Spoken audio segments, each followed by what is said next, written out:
Hi guys, இன்னைக்கு ஜிகிஸ்பியில் ஒரு சூப்பரான சுண்டக்காய் காரக்குழம்பு எப்படி சேர்த்தான் பார்க்க போகிறோம். மண் பாத்திரத்தை யூஸ் பண்ணி.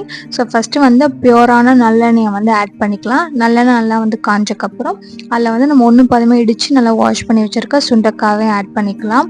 அதை வந்து நல்லா அந்த எண்ணெயில் வறுத்து எடுத்துக்கலாம் ஒரு 5 நிமிஷத்துக்கு மீடியம் ஃப்ளேமில். மண் பாத்திரத்தை யூஸ் பண்ணுறப்ப நீங்கள் ஸ்லோ இல்லைனா மீடியம் ஃப்ளேமில் மட்டுமே வச்சு செய்யுங்க சாப்பாடு. ஏன்னா வந்து பாத்திரமும் வந்து வீணாயிடும். அதுவும் இல்லாமல் வந்து நமக்கு ஸ்லோ ப்ராசஸில் நம்ம வந்து மண் பாத்திரத்தை யூஸ் பண்ணி குக் பண்ணால் நம்ம லைஃப் ஸ்பேன் வந்து ரொம்ப லாங்காக இருக்கும். ஸோ கண்டிப்பாக இப்படி ட்ரை பண்ணி பாருங்கள்.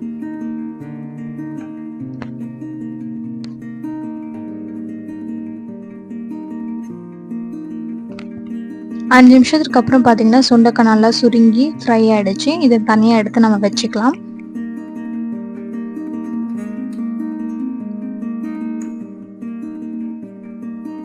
மண் பாத்திரத்தில் செய்கிறப்போ டேஸ்ட்டுமே ரொம்பவே டிஃப்ரெண்ட்டாக இருக்கும். ரொம்ப உடம்புக்கும் நல்லது. இப்போ நம்ம இது தனியாக எடுத்து வச்சுக்கலாம். அதே பாத்திரத்தில் அந்த எண்ணெயிலேயே வந்து நம்ம கடுகு ஆட் பண்ணிக்கலாம் ஒரு 1/2 டீஸ்பூன்.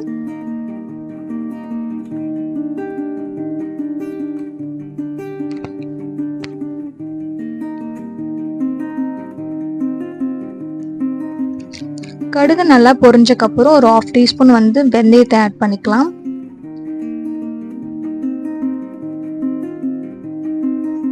இது கூட வந்து 2 காஞ்ச மிளகா உடச்சி ஆட் பண்ணிக்கலாம். அதுக்கப்புறம் 20லேருந்து 25 பல்லு பூண்டு ஆட் பண்ணிக்கலாம். பூண்டு வந்து காரக்குழம்புல அதிகமாக சேர்த்தா டேஸ்ட் நல்லாயிருக்கும். இது கூட வந்து ஒரு கொத்து கருவேப்பிலையும் ஆட் பண்ணிக்கலாம்.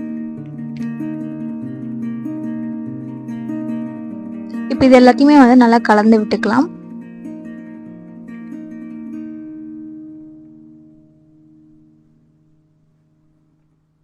மண் பாத்திரம் யூஸ் பண்ணுறப்போ மரக்கரண்டி அந்த மாதிரி யூஸ் பண்ணுங்க. சில்வர் கரண்டி போட்டு டப் டப்னு அடித்து உடச்சிடாதீங்க. இப்போ ஓரளவுக்கு லைட்டாக வதங்கினக்கப்புறம் இது கூட வந்து நல்லா இடித்து வச்சுருக்க சின்ன வெங்காயத்தை நான் ஆட் பண்ணிக்கிறேன். நீங்கள் பொடிசாக கட் பண்ணி கூட ஆட் பண்ணிக்கலாம். சின்ன வெங்காயம் யூஸ் பண்ணால் டேஸ்ட் இன்னும் நல்லாயிருக்கும்.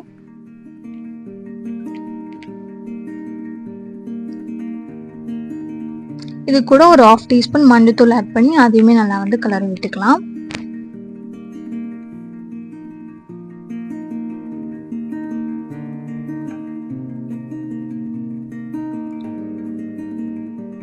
இது கூட வந்து 3 தக்காளி நல்லா பொடிசா கட் பண்ணி வச்சிருக்கேன். அதையும் நம்ம ஆட் பண்ணிக்கலாம். ஆட் பண்ணி அதையும் நல்லா வந்து கிளறி விட்டுக்கலாம். தக்காளி வந்து நல்லா வதங்கணும். நம்ம வந்து சிம்ல மீடியம் ஃப்ளேமில் மட்டும்தான் வச்சு செய்கிறோம். ஸோ எல்லாத்துக்குமே டைம் கொஞ்சம் எடுக்கும். பொறுமையாக தான் நம்ம செய்யணும். மண் பாத்திரத்தில் செய்கிறோம் அப்படின்னா தக்காளி நல்லா வதங்கினக்கப்புறம் நான் வந்து முருங்கைக்காய், கத்திரிக்காய், அப்புறம் உருளைக்கிழங்கு இது 3த்தையும் நான் ஆட் பண்ணுறேன். உங்ககிட்ட என்ன காய்கறி இருக்கோ நீங்கள் அதை ஆட் பண்ணிக்கலாம். இது எல்லாமே வந்து ஆப்ஷனல் தான். உங்களுக்கு எது வேணுமோ அதை யூஸ் பண்ணிக்கோங்க. இல்லாததை ஸ்கிப் பண்ணிக்கலாம்.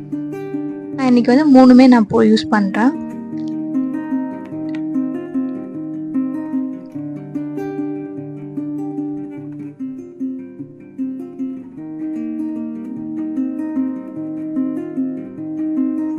இந்த காயெல்லாம் வந்து கொஞ்சம் நல்லா சீக்கிரம் வதங்கிறதுக்கு நம்ம வந்து கல்லுப்பு ஆட் பண்ணிக்கலாம்.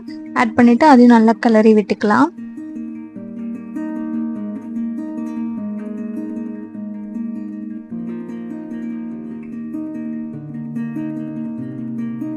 இப்போ நம்ம ஆல்ரெடி வந்து ஃப்ரை பண்ணி வச்சிருக்க சுண்டக்காவை இது கூட நம்ம இந்த ஸ்டேஜில் ஆட் பண்ணிக்கிறோம்.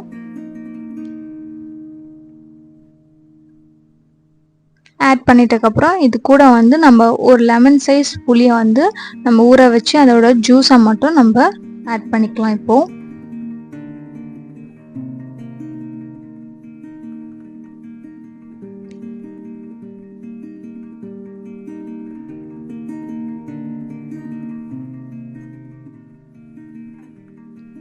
இப்போ இது எல்லாத்தையுமே நல்லா மிக்ஸ் பண்ணி விட்டுக்கலாம்.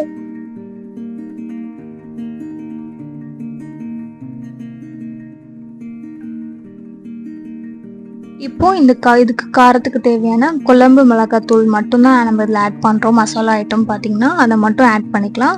நீங்கள் காரத்துக்கு தகுந்த மாதிரி ஆட் பண்ணிக்கோங்க பார்த்து. இப்போ அதையுமே நல்லா நம்ம வந்து மிக்ஸ் பண்ணி விட்டுக்கலாம். இப்போ இது வந்து மூடி போட்டு ஒரு 10 நிமிஷம் மீடியம் ஃப்ளேமில் நம்ம வந்து குக் பண்ணி எடுத்துக்கலாம். அப்போ தான் காயில் நல்லா வெந்திருக்கும். நம்ம ஆஃப்டர் 10 நிமிஷம்க்கு அப்புறம் நம்ம வந்து ஓப்பன் பண்ணி பார்க்குறோம். காயெல்லாம் வந்து வெந்துருச்சு அப்படின்னு செக் பண்ணி பாருங்கள். 10 நிமிஷத்துலேயே நல்லாவே வெந்துருச்சு எல்லாமே. நம்ம ஆல்ரெடி வந்து உப்பு ஆட் பண்ணியிருக்கோம். அப்பயே வந்து குழம்புக்கு தேவையான உப்பு ஆட் பண்ணிட்டோம். நீங்கள் வந்து செக் பண்ணிவிட்டு இந்த ஸ்டேஜில் வந்து உப்பு ஆட் பண்ணிக்கோங்க கம்மியாக இருந்தது அப்படின்னா. ஸோ அதோட அவ்வளோதான். நம்ம கொஞ்ச நாள் லைட்டாக சுண்டாகிட்டு நம்மளுக்கு இந்த அளவுக்கு திக்னஸ் போதுன்றதோட ஸ்டாப் பண்ணிக்கிறேன். இதோட சூடான சாப்பாடு கூட சாப்பிட சூப்பராக இருக்கும். கண்டிப்பாக ட்ரை பண்ணி பாருங்கள். எப்படி இருந்தது கமெண்ட் செக்ஷன் ஷேர் பண்ணுங்கள். சேனலை சப்ஸ்கிரைப் பண்ணிக்கோங்க மறக்காமல். தேங்க்யூ, பாய்.